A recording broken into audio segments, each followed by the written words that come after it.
खुद को यूपी के दो लड़के बताने वाले राहुल गांधी और अखिलेश यादव पर भ्रम फैलाने का आरोप लग रहा है। अयोध्या की जीत के बाद फैलाए जा रहे नैरेटिव और झूठ को लेकर दोनों ही टारगेट पर हैं। फैजाबाद से जीतने वाले अवधेश प्रसाद के जरिए जिस तरह की पॉलिटिक्स का प्रयोग समाजवादी पार्टी और कांग्रेस ने किया है, उसे योगी आदित्यनाथ एक्सपोज कर रहे हैं। अयोध्या के रहने वाले लोग कैमरे पर वो रियलिटी बता रहे हैं जिसे संसद में राहुल गांधी ने छिपा लिया। रिपोर्ट आपके सामने।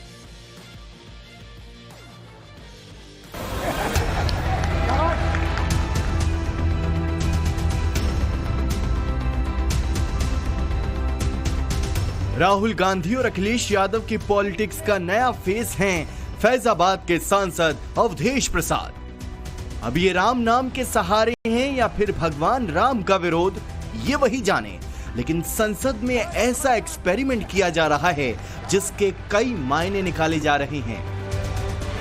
राम भगवान की जन्मभूमि ने बीजेपी को मैसेज दिया। लोकतंत्र रक्षक सेनानी आइए, लोकतंत्र रक्षक सेनानी ये खड़े हमारे साथ, अवधेश जी, राजा अयोध्या।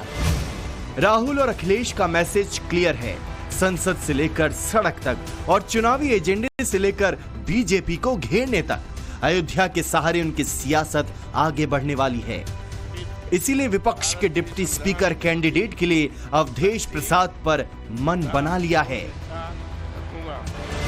अखिलेश यादव, राहुल गांधी, ममता बनर्जी और आम आदमी पार्टी ने अवधेश प्रसाद के नाम पर आपसी सहमति बनाई है। इसके लिए ममता बनर्जी ने रक्षा मंत्री राजनाथ सिंह से फोन पर बात की और फिर अगले ही दिन राहुल गांधी ने सदन के अंदर अवधेश प्रसाद का बार बार जिक्र कर इस बात के संकेत दिए। कारण था कि अयोध्या की जनता में, उनके दिल में नरेंद्र मोदी जी ने भय डाल दिया। उनकी जमीन ले ली, उनके घर गिरा दिए और फिर अयोध्या के गरीब लोगों को, किसानों को, मजदूरों को मंदिर के इनॉग्रेशन तक नहीं जाने दिया। मंदिर के इनॉग्रेशन छोड़ो, उसके बाहर भी नहीं जाने दिया। और इसीलिए अयोध्या की जनता ने सही मैसेज भेजा। सवाल यह है कि क्या अवधेश प्रसाद को विपक्ष बीजेपी की हिंदुत्व पॉलिटिक्स की काट के तौर पर इस्तेमाल करना चाहता है? क्या अयोध्या को लेकर नया नैरेटिव गढ़कर मैसेज देना चाहता है कि वो एंटी सनातन और एंटी हिंदुत्व की विचारधारा के समर्थक हैं? याद कीजिए, अखिलेश यादव किसी ट्रॉफी की तरह अवधेश प्रसाद का हाथ थामे संसद के पहले दिन सदन गए थे। उन्हें अपने पास सबसे आगे बिठाया और जब राहुल गांधी के बोलने की बारी आई तो उनके पास भी अवधेश प्रसाद ही बैठे थे और उनसे हाथ भी मिलाया। इसे महज संयोग तो नहीं कहा जा सकता। पूरी प्लानिंग और पूरी तैयारी के साथ राहुल अयोध्या के बहाने बीजेपी पर हमलावर रहे और कुछ यही प्लानिंग अखिलेश यादव की भी है, जो चुनाव जीतने के बाद अवधेश प्रसाद को अयोध्या का राजा बता रही हैं। लोकतंत्र रक्षक सेनानी आइए, लोकतंत्र रक्षक सेनानी ये खड़े हमारे साथ, अवधेश जी, राजा अयोध्या। पहले रामलला की प्राण प्रतिष्ठा से दूरी, फिर अयोध्या के खिलाफ नैरेटिव और अब राम नगरी से चुनाव जीतने वाले अवधेश प्रसाद के जरिए एंटी हिंदू पॉलिटिक्स। विपक्ष ने भगवान राम से दूरी भी बनाई, मगर तुष्टीकरण की सियासत को साधने के लिए अयोध्या को जरिया बनाना शुरू कर दिया और इसकी पुष्टि खुद सांसद अवधेश प्रसाद के अयोध्या दौरे से होती है, जो बारिश में बदहाल हुई अयोध्या की सड़कों को देखने तो गए, मगर अखिलेश की तरह राम मंदिर जाना मुनासिब नहीं समझा।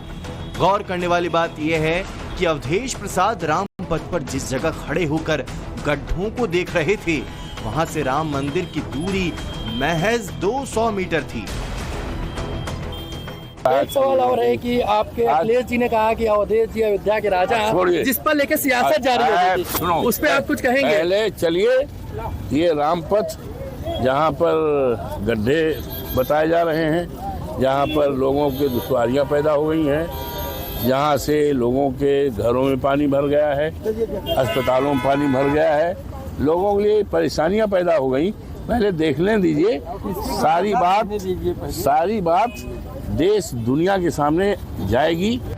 ये फैक्ट है, बीजेपी ने 24 के चुनाव में राम मंदिर को जोर शोर से उठाया, मगर अखिलेश यादव की पार्टी के अवधेश प्रसाद फैजाबाद से चुनाव जीत गए। लेकिन ये बात अखिलेश और राहुल नहीं बताते कि दलित, यादव और मुस्लिम वोटों के समीकरण की वजह से बीजेपी हारी। ये सच विपक्ष कैमरे पर नहीं बताता कि जिस इलाके में राम मंदिर बना है वहां बीजेपी को समाजवादी पार्टी से ज्यादा वोट मिले। दो लड़कों की जोड़ी ये भ्रम भी फैलाती है कि रामलला के प्रति बीजेपी की आस्था चुनाव के बाद कम हो गई। असल में राहुल और अखिलेश हिंदुओं को जाति में बांटने का जो फॉर्मूला 24 के चुनाव में अपना चुके हैं, उससे उत्साहित होकर नरेंद्र मोदी पर चौंकाने वाला दावा करने से परहेज नहीं करते। 3 बार इन्होंने कहा कि 3 बार नरेंद्र मोदी ने टेस्ट किया, 2 बार क्या मैं अयोध्या से लड़ जाऊं? और सर्वेयर्स ने कहा अयोध्या में मत लड़ जाना, अयोध्या में मत लड़ जाना, अयोध्या की जनता हरा देगी। और इसीलिए प्रधानमंत्री वाराणसी गए और वहां बच के निकले। ये सनातन धर्म को कुचलने की बात करते हैं, जड़ से मिटाने की बात करते हैं। और राम मंदिर के प्रसारण पर रोक भी किसी सरकार ने लगाई, तो किस सरकार ने लगाई? क्यों लगाई है? क्यों लगाई थी रोक को? सुप्रीम कोर्ट से निर्णय लेना पड़ा हमें। क्यों राम का विरोध करते हैं? अरे कुछ वैसे बैठे जिन्होंने राम भक्तों पर गोलियां चलाई, कुछ वो हैं जिन्होंने राम मंदिर को टेंट में रखा, कुछ वो हैं जिन्होंने राम मंदिर के प्रसारण पर रोक लगाई। अयोध्या की लड़ाई को दो लड़कों की जोड़ी बीजेपी के आत्मविश्वास पर गहरी चोट के तौर पर प्रोजेक्ट कर रही है, और इसी का नतीजा है कि अखिलेश को भावी प्रधानमंत्री बताना शुरू कर दिया है। जन्मदिन की शुभकामनाओं वाले पोस्टर में अखिलेश समर्थक उन्हें फ्यूचर पीएम बता रहे हैं। केक काट कर अखिलेश को बधाइयां दे रहे हैं। हालांकि मुख्यमंत्री योगी आदित्यनाथ ने भी प्रभु श्री राम का जिक्र कर बता दिया कि अखिलेश चाहे अयोध्या के जरिए कोई भी प्रयोग करें, मगर उनको जवाब अपने ही अंदाज में देंगे। उत्तर प्रदेश और अयोध्या को बदनाम करने की साजिश है और भारत की छवि को, अयोध्या धाम की छवि को दुनिया के अंदर खराब करने की अपनी उस मानसिकता का हिस्सा है जो एक्सीडेंटल हिंदू लगातार आजादी के बाद से करते रहे हैं। लेकिन इसका जवाब समय आने पर अयोध्या की जनता भी और देश की जनता भी कांग्रेस पार्टी और इंडी गठबंधन को देगी।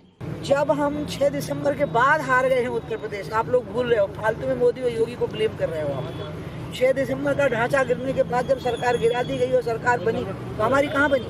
हम तो हार गए थे ना वहाँ पर। लेकिन हमने अयोध्या को अपने एजेंडे से बाहर नहीं किया था। हमारे हर चुनाव में अयोध्या रही। हमने अयोध्या को वोट से नहीं जोड़ा, तो मथुरा और काशी भी वोट से नहीं जुड़े हैं, हमारे हृदय से जुड़े होंगे। अब अयोध्या पर किए गए राहुल गांधी के उस दावे की रियलिटी, जिसमें उन्होंने अखिलेश के सांसद से हुई बातचीत का सार संसद में बताया कि